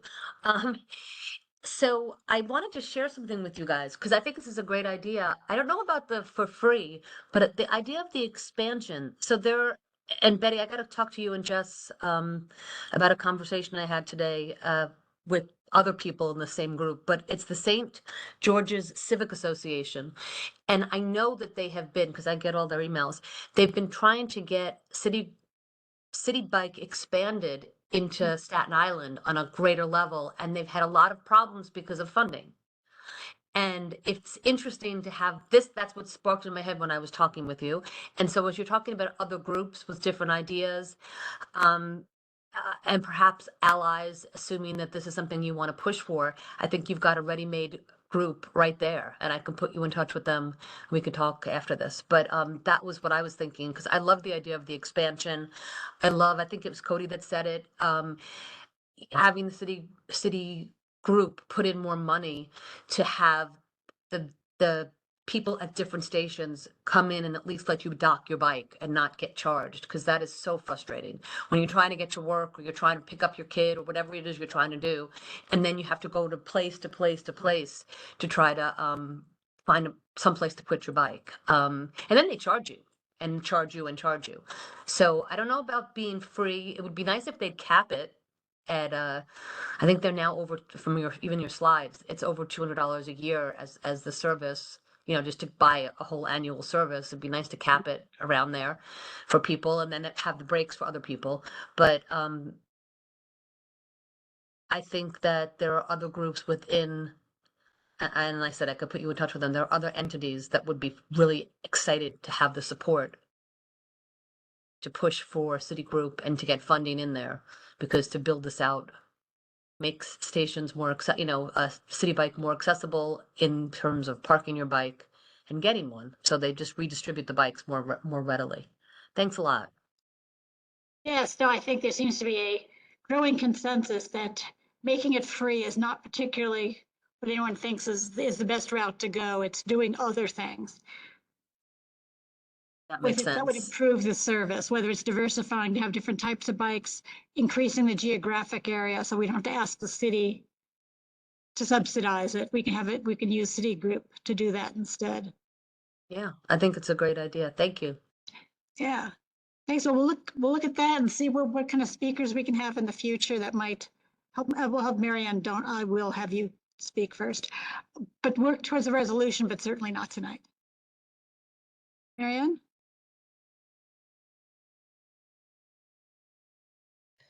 Just to add to expanding the system, I often use the MTA website to plot out a path to where I want to go. And recently, the place in Queens, they simply said there's no way to get there. And when I looked on City Bike, which I am an annual member, there are no bikes in that area either. So it's not like I could take the J train to a point and then bicycle 20 blocks. So getting it expanded, I think, would be very valuable. And I do think it's important for people to pay something, because then they've got your credit card and you're going to treat the bike respectfully and return it, because otherwise they got your card and you're going to pay for it. So that is it all from me. Thank you. Thank you. Yeah, because we don't want the bikes just discarded different places because nobody has any skin in the game. And expansion has been a big issue that many people have brought up over and over. So that will certainly make the list of things. I think that I'll move and start working on a draft resolution so you can look and react to that more in the future. And let's go on to the next slide, because I think we're done with this topic. Yeah, any other comments before we just move on to news and updates and finish this up? Great, I don't see any hands. There's a lot of news this month. But anyway, next slide. Some of them kind of funny. This was interesting that actually an RPA report came out where they talk about all the agency roles on New York streets. So if those of you haven't seen it, this was really helpful to me to see how many agencies participate in so many different ways on our streets. And anybody who wants to get a copy of the picture, I'll send it out to the, as well as a link to the committee members so you can see it. It was quite enlightening. There's a whole report that goes with this. Anyway, next. Yes, there was a lot of information about increased ridership from different modes of transportation. New York City Ferry is making a strong comeback. Thanks to plans that were rolled out, the mayor's office is claiming for that. They have reached more than 1 million passengers in the quarter. It is in the quarter. But again, they have changed the routes a bit. Next. MTA. The MTA got 4 million people riding the subway, which is the highest number since the start of the pandemic, which is also something to celebrate. And if you ever look at their tweet, it's very cute. The doors open, the balloons fly out. It's really very well done animation. I had to capture one frame. Next. MTA bus data, because there was a lot of it. This is reported by the transit president, Richard Davey, told City Council, because there was a hearing on this. The routes with automated bus lane enforcement, or ABLE, are 5% faster than bus speeds on other lanes. They are 25% fewer crashes, so that's positive for the bus cameras being used.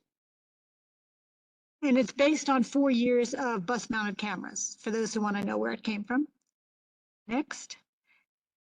After bus-mounted cameras were installed on the M14, which is for the 14th Street busway, they found 24% improvement in travel times and 14% more weekday riders. So it was noticed and popular.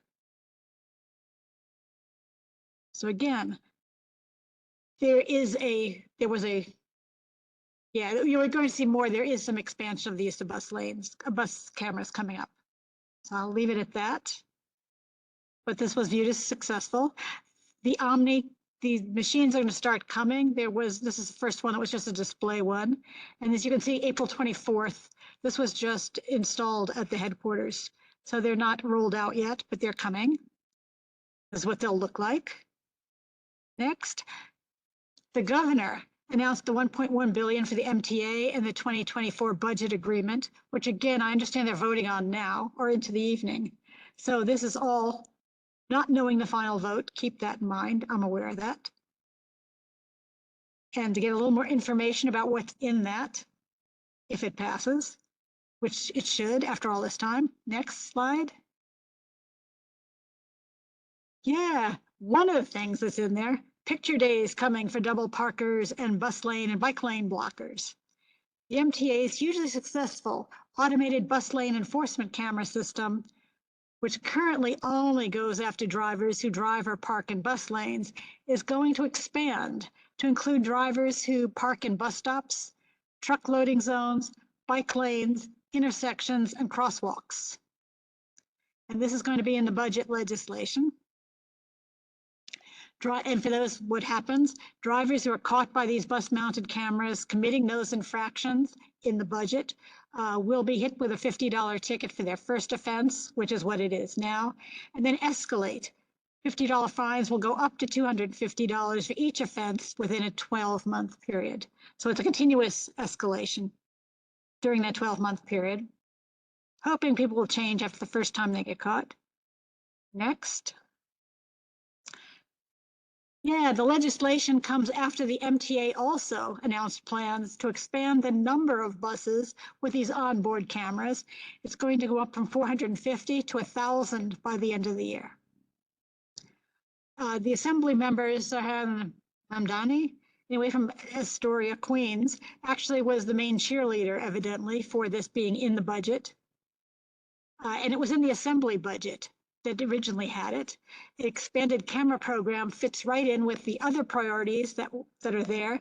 The camera expansion, they also got creation of a 2-year free bus pilot on one route in each borough, not yet named in any borough, a smaller than planned fare hike, and $35 million for reduced headways on nights and weekends. That means the subway and buses will be closer together, not such long waits on weekends and nights. That's also in the budget. And if you go to the next one, speaking of which, Sammy's Law, which would allow New York City to set its own speed limits, was removed from the New York State budget legislation. So whether it passes or doesn't pass tonight, Sammy's Law has already been thrown out. And we'll have to take that up at a future meeting. Congestion pricing. There is no announcement of it, but there were a couple of news by our congressman in Manhattan.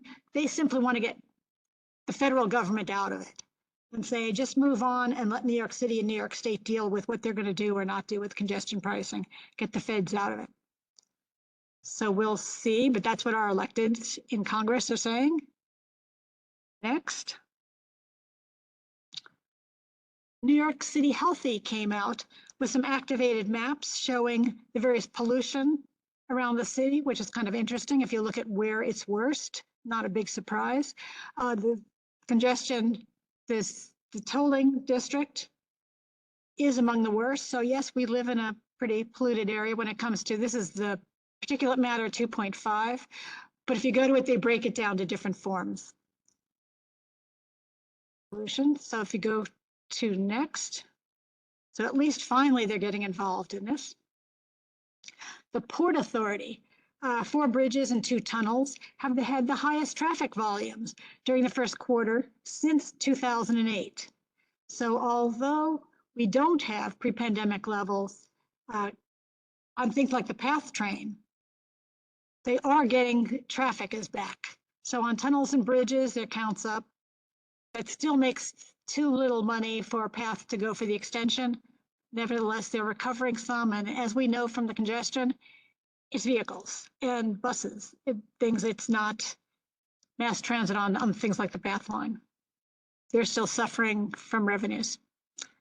Next. All this transportation is.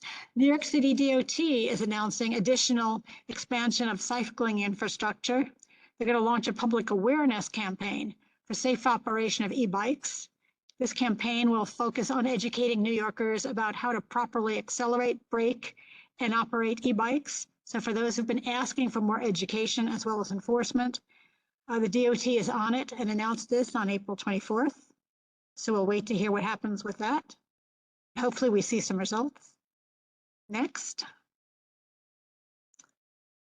Yeah, there's going to be some expansion that came up with the other one.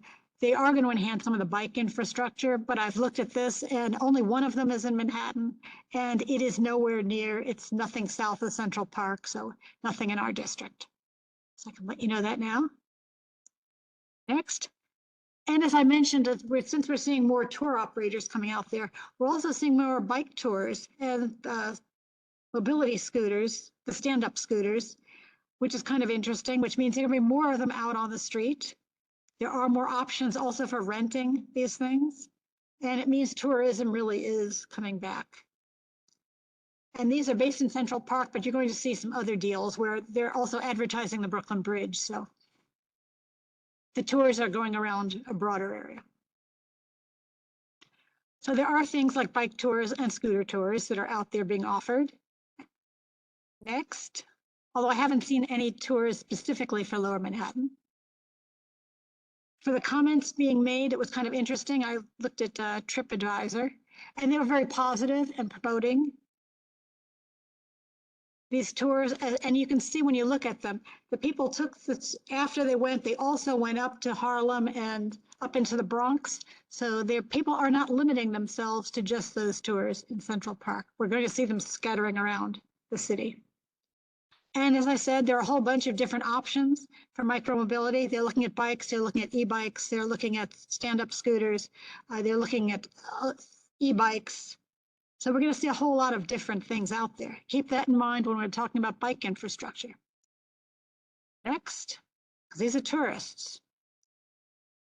As I said, there's a whole array of options out there. Next. This is kind of interesting because I've said this to you before. This is in response to Street Films and a council member, but in fact, I've seen DOT do it before. Here, they'll forward the suggestions to the appropriate unit, so you can make your complaint here as well as 311. The DOT will send it on to the correct unit at via 311. In fact, for those who use social media, the DOT doesn't completely ignore it by any means. So whatever works for you to get your complaints in, do it. And this was, those who pay attention to Twitter, they have the blue check mark to show that someone verifies that it's really them. Anyway, this was a joke on the day it occurred on April 20th. And New York City DOT with theirs, long story short, we're the real one, because New York City is not paying for blue checks. So, see, they have a sense of humor. But nothing like Department of Sanitation, and they love puns, and it's beyond terrible, but so we have to chuckle at them.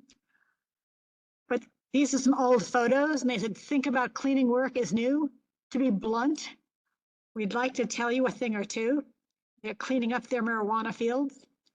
Back in the 1950s, we're in the weeds, cleaning up these plants and around the city, and lots around the city. Perhaps it's a joint effort with another agency. They have such terrible puns. Also liked their buddies.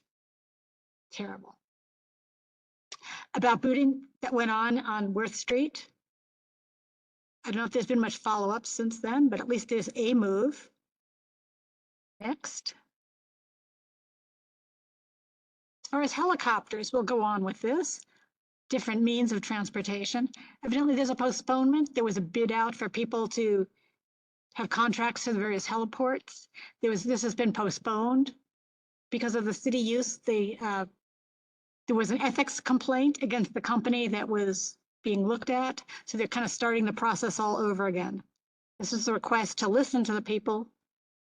And again, this is Stop the Chop tweet, so that's not a surprise. Next.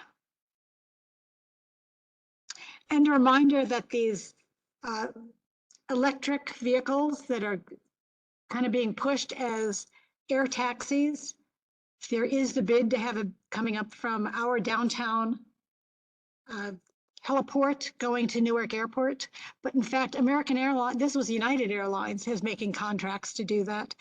American Airlines is now doing that with Newark Airport as well. So we're going to see more and more of these things coming up. Next. Oh, and this is just history and pride in our community.